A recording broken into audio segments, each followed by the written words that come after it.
Kidumu muramuzi kuri Zuki, muramuzi no kuyandi mastile, n'umwami w'imitima. Si muri babandi basora za ndirimbo umenga nta butumwa burimwo. Za ndirimbo umenga oya, ni wa muntu aguha melody nziza, ni wa wundi aguha amajambo yanditse neza, ni wa muntu aguha ibintu ukavuga ati mbega yabimvugiye, yaravye muri filime y'ubuzima bwanje aravyibonamwo ivyo mbayemwo. Na Koffi Olomide akaba ari uko nyene. Aho kibona kubwira nuko ingene bizomera. Kidumu n'umuririmbyi cyambere na mbere agira umudiho kibiriraho. Abwira music live. Si vya bindi wumva ngo tia ku namba 2 ama ku namba 3 DJ ngo apana sio yi oya. Avuza umuziki kibiriraho. Abaririmbyi benshi muri Kongo bavuza live music. Soro urayumva, bass ukayumva. Na ile section cuivre ya Kidumu ukayumva. La juri amplifier mega rimo compressor ukayumva. Igikorwa kirimo Koffi na Kidumu kibido kibuganizo cyo kimeze gute, cyo vyariki bano bimana, cyo vyariki mira sikia bapeti batasentir na wengine bataregrete.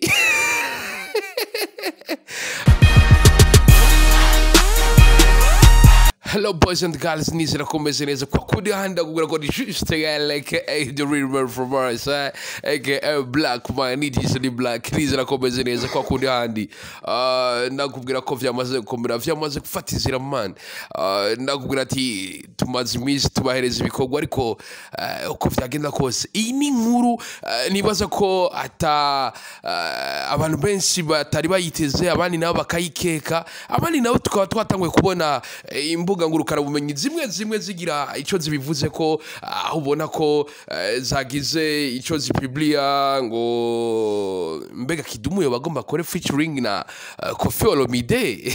Ni kibazo kimwe kiriko kiribazwa, kimwe nababwira nuko inkuru rero ngoma nababwire nimwe mu nkuru nibaza ko idasanzwe kuri bamwe, isanzwe ku bandi. Abavyeyi bamwise Nimbona Jean Pierre, umuziki cyumwita Kibido, Kidumu kibuganizo, abandi bamwita Mzee Baba yao, abandi bana gendeye kuri yantuza yiwe ariko arabasunika bavuze ati uyu nta kindi twomwita, itafisa amateka arenze yakenewe, reka tumwite Mzee Barabara yao, ati umutami barabara yao, ati niryo barabara rihuza rishobora kugushikana iyo uja muri no muziki. Vyamaze gukomera kwa kunda handi ni na Mzee afisa amazina menshi, mu Kristo muramuzi ko ari muri bamwe baririmbyi bake bamaze kuririmba indirimbo nyinshi z'Imana, nyinshi mwama mwazibonye, nyinshi za Nipe Nguvu n'izindi nyinshi cyane. Amwe makuru rero no kubwira nuko ari Mzee Barabara yao, Kidumu kibido kibuganizo yo kuri no mwanya tabarizwa mu muji wa Nairobi, muri no mwanya no kubwira ko ari mu muji wa Kinshasa mu gihugu ca RDC cyangwa muri Republika Iharanira Demokarasi ya Kongo. Muti yagiye gukora iki? Yagiye muri cya gihugu ndibusura igeze kumbwira ngo kugira ngo ufate ngo indege uva muri Kongo uja mu kindi gihugu ngo banza guca Belgique, hama ugacuza ko mu Rwanda cyangwa ugaca Belgique ugacuja ngo muri Italy, umukongo mari kugira ngo aje muri Afrika ko banza guca i Buraya mugaca cyane.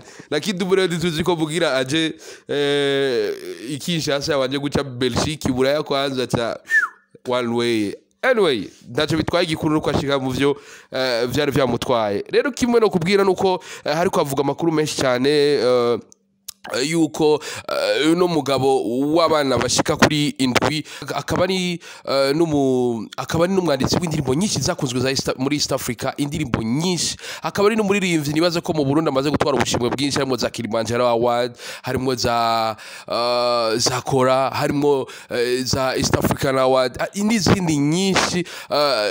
Yoba yagiye Kinshasa gukora collabo cyangwa featuring na n'igihanga cy'umuziki gikomeye cyane mu gihugu cya Kongo eka no mu kwisi yose, ariwe bita Koffi Olomide. Mbega amakuru yo bariyo, mbega we maze kumva ino nkuru wayakiriye gute? Ni kimwe mu bintu biko biratangaza abantu, ariko kimwe no kubwira nuko ni nkuru abantu benshi banavuze bati ino nkuru ikaba ariyo nukuri kw'Imana iyo ndirimbo aba bose n'abantu badasanzwe. Kidumu muramuzi kuri Zuki, muramuzi no kuyandi mastile, ni umwami w'imitima. Si muri babandi basora za ndirimbo umenga nta butumwa burimwo. Za ndirimbo umenga oya, ni wa muntu aguha melody nziza, ni wa wundi aguha amajambo yanditse neza, ni wa muntu aguha ibintu ukavuga ati mbega yabimvugiye, yaravye muri filime y'ubuzima bwanje aravyibonamwo ivyo mbayemwo. Na Koffi Olomide akaba ari uko nyene. Aho kibona kubwira nuko nkuko turiko turabibona ku mbuga ngurukana bumenyi zitandukanye, haba ku Facebook, ama page amwamwe, ariko arabigira icyo bivuze ko yuko Kidumu yoba ariko arakora igikorwa na Koffi Olomide. Ni na Kidumu adashima kuvuga ivyo arimwo, ariko kimwe no kubwira amakuru dufise ni Kidumu kuri uno mwanya ari abarizwa mu muji wa Nairobi, abarizwa mu muji wa Kinshasa, aho na cyane hariko haraboneka amafoto menshi cyane aberewe. Urabibona nk'iyi foto iri kuracako yambaye ikoti y'amateka, urabibona nawe. Abandi urabona ko iyo foto yindi yambaye jaune nyene, ishati irimo kanuka couleur jaune, urabibona nawe. Bamwe bakaravuga ati umusaza yabaye mujene, umukristo yabaye mwana 11. Aruwambwiye je mesere zami ngo haje ufise amayera ngo nusaza. Haya ngo ufise uburyo ngwana ngo nusa n'umuntu afise ubamvu ndakimosha. Nina Kidumu kibuganizo rero ayo mafoto ariko araboneka cyane, ubona ko yaraberewe cyane mu muji wa Kinshasa, ubona ko yashitse nk'umuntu nyene, urabona ari wiwe. Ni na Kidumu amwe mu makuru dukura mu bamwegereye nuko ari na Kidumu atashimye gushira habona urugendo rwiwe, yasanze gusa vyamaze kuba. Ni na Kidumu amakuru dukura mu bamwegereye ari Kidumu adashima, atashimye na cyane kumenyesha ivyo agiyemo, kuko numwe mu bantu bakunda ibikorwa bivuge gusumba amajambo, akunda yuko ibikorwa arivyo bimuvugira gusumba uko yavuze. Ni numwe mu baririmbyi amaze imyaka myinshi cyane ariko ahimbara imitima y'abarundi, imitima y'abanyafrika, imitima y'isi. Benshi bakanavuga bati mbega uno muririmbyi aririmba indirimbo kamenga ni Chorale Saint Dominique, indirimbo ugasanga n'umupeti yiga guitar ahera ku ndirimbo ya Kidumu. Ino ngabirano idasanzwe, ubwo nitwesha mu patrimoine Uburundi bufise. Bamwe bakaravuga ati uno muririmbyi hamwe yohava vyogorana ko turonka umuririmbyi nk'uyu. Abandi bakavuga ati nivyo, ariko Imana irazi ingene bikora uko vyagenda kose. Ni na Kidumu rero ndakubwira ko ariko arakora ku nguvu zidasanzwe. Abandi makuru adushikira muri Kinshasa nuko ari Kidumu agomba mareyo indwi muri uwo muji, ariko aratunganya bimwe mu bikorwa bidasanzwe, kandi ko benshi mu banyamuziki bo mu gihugu ca Kongo bari mu bikorwa nawe, kandi dushobora gutangara umwanya n'umwanya ingene bizomera. Kidumu n'umuririmbyi cyambere na mbere agira umudiho kibiriraho, abwira music live, si vya bindi wumva ngo tia kunamba 2 ama kunamba 3 DJ ngo apana sio hiyo ya avuza umuziki w'ikibiriraho.